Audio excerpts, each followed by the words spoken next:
Hello and welcome you all in Study Darbar. Hi, this is Abhishek Tiwari. Sequence का मतलब होता है whenever a number are arranged in an order which have some specific rule. मतलब अगर कोई number लिखा हुआ है let's say 2, ठीक है, सबसे पहले 1 लिखा है, कॉमा लगा के there is 2, कॉमा लगा के 2 रहने तो अच्छा, देयर इज 4, 4 के बाद आ जाएगा कौन सा 9, 9 के बाद कौन सा आ जाता है 16, 16 के बाद क्या आ जाता है 25, dash dash dash dash dash. These are the number and these are arranged in an order, नीचे से ऊपर की तरफ जा रहे हैं, ठीक है. अब इसमें रूल क्या लग रहा है according to you, what is the rule used in this particular sequence, इसमें क्या चीज यूज हो रही है, तो आप बोलोगे क्या हो रहा है, ये क्या है 1 का स्क्वायर कितना होता है 1 होता है. What is the square of 2 4, what is the square of 3 4 5. अगर मैं बोलूंगा इसके आगे का बताओ तो बता देंगे. what is the square of 6 7 8 9 10. बहुत बढ़िया. 11. समझ में आ गया. ये क्या है, एक सीक्वेंस है जहां पर क्या है नंबर्स अरेंज है in an order where certain rule is used जब हम आगे नंबर बढ़ाते हैं. समझ आया.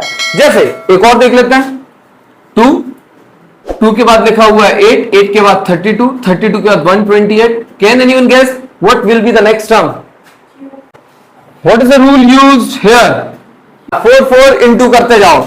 2 into 4 gives you 8, 8 into 4 gives you 32, 32 into 4 gives you 128. 128 into 4 कितना होगा जल्दी लो.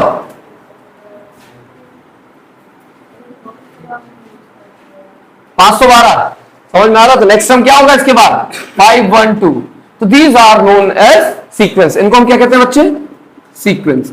सीक्वेंस में एक और चीज याद रखना, जितने भी नंबर होते हैं इनको हम टर्म्स कहते हैं. क्या कहते हैं, term. This is the first term, second term, third term, fourth term, fifth term and so on. Last term अगर कोई दी होगी तो लास्ट टर्म को क्या कहते हैं बच्चे, an.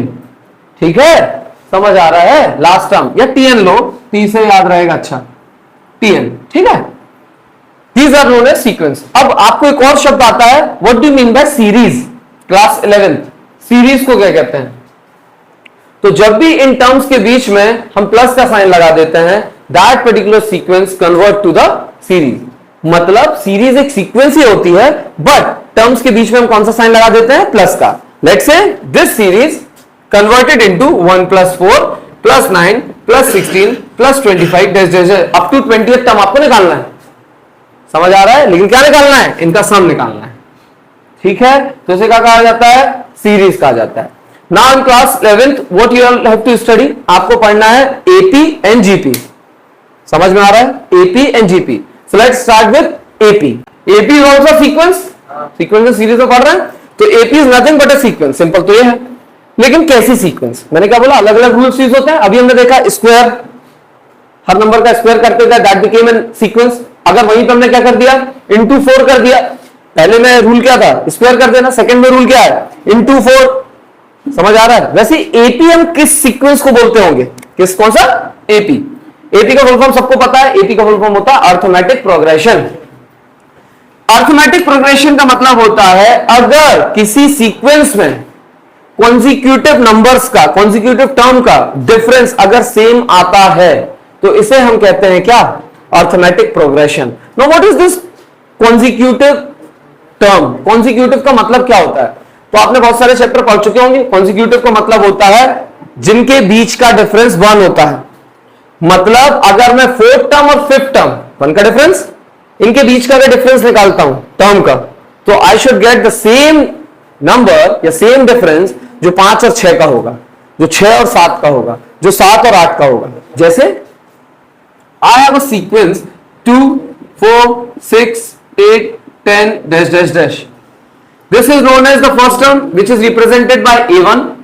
This is known as the second term A2, A3, A4, A5. समझ आ रहा है. तो हमें क्या देखना होगा, A2 - A1 आगे वाले टर्म से पीछे वाले टर्म को सब्ट्रैक्ट कर दो. A2 is 4 है, 4 - 2 gives you 2. A3 - A2 6 minus 4 gives you 2, a4 minus a3, 8 minus 6 gives you 2 and so on. 4 4 आते जाएगा, 8 minus 6 2, 10 minus 8 2, 2 2 2 2 आता गया। यही जो डिफरेंस होता है इसे एपी में कहा जाता है क्या? Common difference. कॉमन डिफरेंस जिसे स्मॉल डी से रिप्रेजेंट करते हैं। समझ आया इधर तक? पक्का? तो एपी के लिए हमको क्या पता करना है? सबसे पहले we need to see that whether that particular sequence have common difference और नॉट। अगर कॉमन डिफरेंस नहीं आता है तो वो एपी नहीं है, अगर कॉमन डिफरेंस आता है तो वो एपी है। समझ आया? पक्का? 10th क्लास में ये सब डिटेल में पढ़ चुके हो, ठीक है, कि एपी को पहचानना है, गिवन सीक्वेंस दी है, आपको एपी पता करना है whether it is an AP और नॉट। फिर एपी पता करने के बाद आप क्या पता करते हो कि उसके 3 टर्म निकालो अगर एपी एग्जिस्ट करती है तो। समझ आ रहा है? यहां पे हम डायरेक्टली किस पे आ जाते हैं? ये तो पढ़ चुके हैं। यहां पे हम डायरेक्टली आ जाते हैं how to find the nth term of an AP. Let's say यही एपी है, first term, second term, third term, fourth term, fifth term आपको दिए। यही मैं आपसे पूछता हूं find the 81st term of this AP.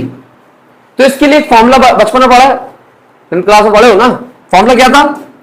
an is equals to a plus n minus 1 into d. an क्या होता है? nth term. nth टर्म मतलब जो हमको निकालना है। What is a? a is nothing but a1, जिसको हम बोलते क्या है? First term. फॉर्मूले में a1 लिखने की जरूरत नहीं होती, हम जनरली a से ही रिप्रेजेंट कर देते हैं। a होता है first term. What is n? Number of terms. क्या होता है? Number of term. यहां पे नंबर ऑफ टर्म क्या दिए? 81। Now what is d? Just now I have told you all, it's common difference. क्या होता है? ये कॉमन डिफरेंस होता है। समझ आया? हमको पता है पहली टर्म कौन सी है? First term is 2। हमको पता है n क्या है? 81। हमको पता है d क्या है? 2। वैल्यू पुट करो, you'll get the answer. a 81 मतलब 81st term will be equals to a plus 2 plus 81 minus 1 into d। कितना आ जाता है? 2 plus 80 into 2, डॉट का मतलब इंटू होता है, ठीक है? 2 plus 160, 162 is your 81st term. समझ आया? Sure? So this is how we are going to solve the questions from exercise number 1.